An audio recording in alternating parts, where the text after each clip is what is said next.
đây taoគ្នានឹងថ្ងៃនេះសូមពឹងអ្នកទាំងអស់គ្នាបន្តិចអ្នកដែលដឹងពី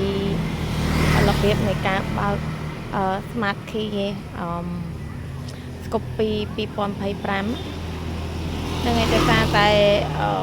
ខ្ញុំថ្ងៃនេះមកព្រឹកហើយចាអាសៅនេះយើងបើកហើយចាហើយចុច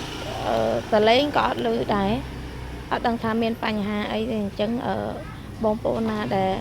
ដឹងជួយប្រាប់ផងហើយជួយប្រាប់ពីរបៀបនៃការបើកសោវាចេញផងព្រោះដោយសារតែចុចហើយហ្នឹងហើយយើងមានទាំងលេខកូដនៅក្នុងហ្នឹងទៀតរបៀបចុចរបៀបអីធ្វើតាមវីដេអូគេអស់ហើយតែនៅតែបើកអត់បានអញ្ចឹងបងប្អូនណាដែលដឹងជួយប្រាប់ផងអរគុណ